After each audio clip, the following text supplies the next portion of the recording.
All right, now we want to start getting into, so some of you have been receiving emails just about relaunching or the event tonight. We kind of have one contact that you've been corresponding with at each school. Sometimes there's multiple people if the team is still coming together.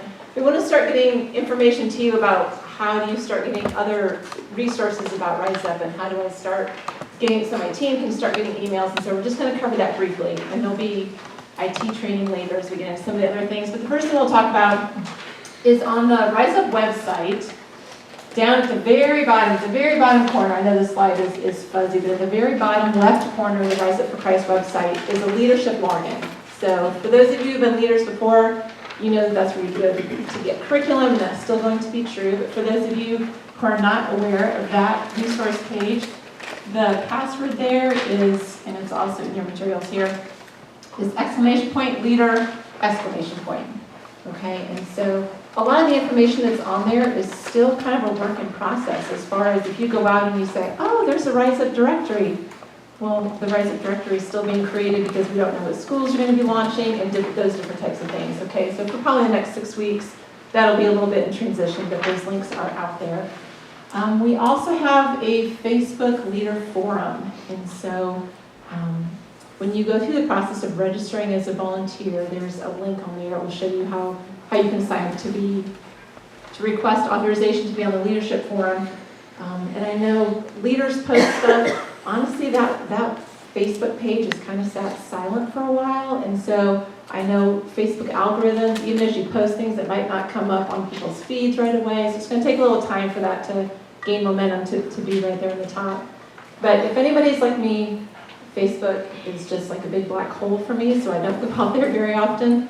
And if you try and be friends, like you're going to be disappointed because you're going to be like, I thought my kids were older. Like all the pictures are like my kids like this small, and now they're like this big. But anyway, the Facebook Leader Forum is one way that leaders can post information, get information from each other. But we also know that not everybody's out there, so we're also going to be communicating to you through email. Okay, so if anything important needs to be come from the ministry team, it'll get posted on Facebook.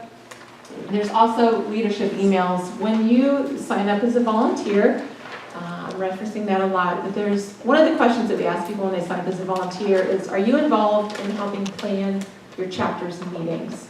Okay? And all the people who answer yes are what we're going to consider the leadership teams for that school. So when we have information that we want to send out, that's who we'll send it to.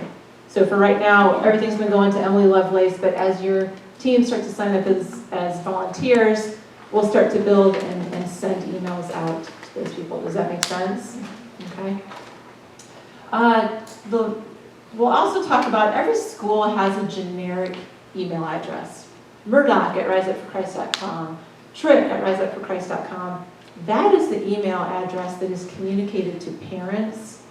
So when they get information about, oh, you registered your child for a meeting, if you have any questions, we're not going to give them your personal email address. Because then leaders change, right? And they're contacting you, and that isn't who they should be contacting. And so as you guys prepare to launch and you get to that point that you're like, we have dates, we're ready to go, IT will help with you to make sure that someone in your team knows how to check that. It's how parents communicate if there's a change in dismissal plans or something. That's just the email that parents and volunteers. As a ministry team, we're not going to send information to that. We'll send that to your personal email. Okay? And then lastly, IT, I forgot to mention, Lindsay Trotty and I, we're a team that handles IT. And so we do all the managing of the data and registrations and volunteers and kind of a lot of the behind the scenes stuff, trying to make it easy for you guys. We will hold some training so that you can access Salesforce. You can't do anything bad on there, so don't worry about that. But it's just more so you can access reports. So you can get lists of the students and who's registered and all of that information. And also, we'll talk a little bit later about MailChimp.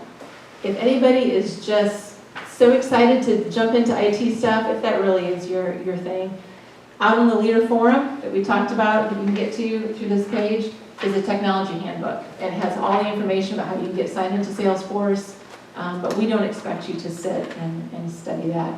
We will have some training. We're not sure exactly when, if it'll be December or January, just to get people up to speed on it. Okay?